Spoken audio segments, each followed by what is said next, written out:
یہ ویڈیو دیکھیں۔ اب ہم بات کریں گے بی ٹی ایس کیا ہے۔ بی ٹی ایس ایک کے پاپ گروپ ہے جنوبی کوریا کا، جس کے 7 ارکان ہیں۔ ان کے گانے، ڈانس اور فیشن دنیا بھر میں مقبول ہے۔ موسیقی، بہت سے علماء کے نزدیک موسیقی سے بچنا چاہیے، خاص طور پر اگر وہ انسان کو اللہ کی یاد، نماز یا نیک اعمال سے دور کرے۔ کچھ علماء موسیقی کے بعض محدود پہلوؤں میں مختلف رائے رکھتے ہیں، لیکن سب اس بات پر متفق ہیں کہ فحش یا گناہ کی طرف لے جانے والی چیزوں سے بچنا چاہیے۔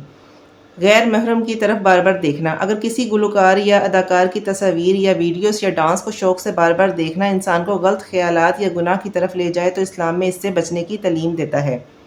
اندھی محبت، اگر کوئی شخص کسی مشہور شخصیت کو اس حد تک پسند کرنے لگے کہ دین، نماز یا اپنی ذمہ داریوں کو نظر انداز کرے تو یہ درست نہیں ہے۔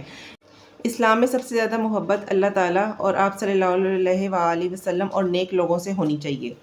کیا بی ٹی ایس کے ممبر مسلمان ہیں؟ نہیں، بی ٹی ایس کے ارکان مسلمان نہیں ہیں۔ اگر کوئی مسلمان بی ٹی ایس سنتا ہو یا اس کے عمل پر منحصر ہو، اگر اس کی وجہ سے نماز چھوڑ جائے اور گناہ کی طرف رغبت پائے یا دین سے غفلت پیدا ہو تو یہ مسلمانوں کے لیے نقصان دہ ہے اور اس سے بچنا چاہیے۔ اللہ تعالیٰ فرماتے ہیں اور جب وہ غلط بات سنتے ہیں تو ان سے منہ موڑ لیتے ہیں۔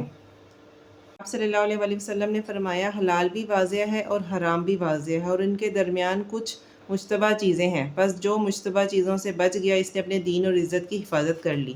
اس لیے اگر بی ٹی ایس یا کسی بھی تفریحی چیز کی وجہ سے آپ کے دین، نماز یا اخلاق پر برا اثر پڑ رہا ہو تو اسلام اس سے دور رہنے کی تلقین کرتا ہے۔ اے اللہ، مجھے اپنی یاد، اپنا شکر ادا کرنے اور بہترین عبادت کرنے کی توفیق عطا فرما۔ اے ہمارے رب، ہمیں ہدایت دینے کے بعد ہمارے دلوں کو ٹیڑھا نہ کرنا اور اپنے پاس سے ہمیں رحمت عطا فرما، بے شک تو ہی بہت عطا فرمانے والا ہے۔ اللہ تعالیٰ آپ کو ایمان، ہدایت اور نیک اعمال کی توفیق عطا فرمائے، آمین۔